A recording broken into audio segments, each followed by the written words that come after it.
جب پہلی مرتبہ آپ حج پہ جاتے ہیں اور 8 کو احرام باندھ کے مکے سے جب پہنچتے ہیں منا میں، تو جوئی خیمے کے اندر داخل ہوتے ہیں آپ کو حیرت کا جھٹکا لگتا ہے. بالکل قبر جتنی جگہ ہوتی ہے، 1.5 فٹ چوڑا گدا ہوتا ہے اور 5.5 فٹ لمبا ہوتا ہے، اور وہ جوڑ کے رکھے ہوئے ہوتے ہیں. وہاں ہی سونا ہے، اسی کو اٹھا کے نماز پڑھنا ہے، وہی اپنا کہیں سامان ٹکانا ہے، وہی کہیں جوتے کو سیڑنے ہیں. بڑی مشکل ہوتی ہے. بندہ جب ایک دم خیمے میں داخل ہوتا ہے تو 1.5 فٹ چوڑا اور 5.5 فٹ لمبا جب دیکھتا ہے کہ یہ میرا بستر ہے. چھوٹا سا خیمہ ہے تو یہاں بندے اتنے بندے ہیں جی، 45 بندے یہاں. اور وہاں تو پھر جب کروٹ بھی بدلتے ہیں تو دوسرے کے اوپر گرتے ہیں، پاؤں دوسرے کے سر پہ ہوتے ہیں اور ادھر والے کے پاؤں آپ کے سر پہ ہوتے ہیں. اور وہاں آپ نے کتنے دن کاٹنے ہوتے ہیں، اور وہ کتنا مشکل ہوتا ہے. پھر واش روم میں جو لائن لگی ہوتی ہے تو وہ کتنا مشکل مرحلہ ہوتا ہے. لیکن اس کے باوجود تکلیف سارے کاٹتے ہیں، لیکن جنگ و جدل نہیں ہوتا. اس لیے کہ میرے رب نے کہا میرے بندو میرے دربار پہ اور لڑنا نہیں ہے. یہ حج پہ اللہ تعالیٰ نے ہمارا امتحان ہے. عورت سے مقاربت اور دیگر جو چیزیں ہیں وہ تو حج کے علاوہ جائز ہیں، حج کے لیے منع کی گئی ہیں.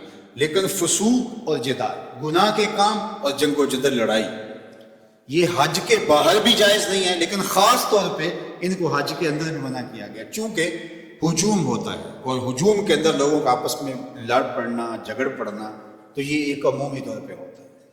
آپ میں سے جو لوگ دیہاتوں کے ہیں وہ اچھی طرح جانتے ہیں کہ ہمارے دیہاتوں میں میلے لگتے تھے. ہم جب چھوٹے ہوتے تھے تو ہر میلے پہ لڑائی ضرور ہوتی تھی، سر پھٹتے تھے اور آپس میں الجھاؤ ہو جاتا تھا. کیوں کہ جب لوگ جمع ہیں پھر اس میں لازمی ہوتا تھا. کبھی نہیں سنا تھا کہ میلہ ہو اور وہ کسی لڑائی پر منتج نہ ہو، چھوٹی لڑائی ہو یا بڑی لڑائی ہو.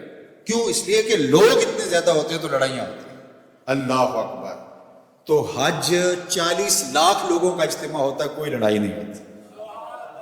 یہ کوئی چھوٹی بات تو نہیں ہے، یہ اسلام کی سچائی ہے. لوگ برداشت کرتے ہیں، راستہ دیتے ہیں. اللہ اکبر. حاجی کے لیے دل میں نرمی پیدا ہو جاتی ہے. تو جہاں 4 لوگ جمع ہوتے ہیں وہاں لڑائیاں ہوتی ہیں. حج سے بڑا میلہ کیا لگ سکتا ہے؟ یہ تو 4,000 10,000 50,000 کا میلہ ہوتا ہے، وہ 40 لاکھ کا میلہ ہوتا ہے. لیکن اس میلے کے اندر لڑائی نہیں ہوتی، اس لیے کہ میرے رب نے کہا ہے کہ ولا فسوق ولا جدال.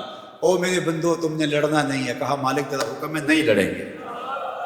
حج میں کون امتحان لیتا ہے اللہ؟ وہ کیا؟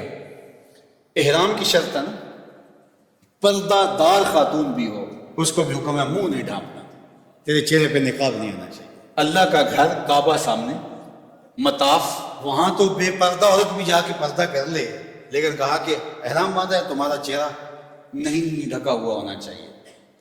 تو چہرہ جو ہے وہ تمہیں بہنا رکھنا. مالک یہ کیا؟ کہا میں دیکھنا چاہتا ہوں کہ میرے بندے میرے گھر کے سامنے آ کے میرا حیا کرتے ہیں کہ نہیں کرتے.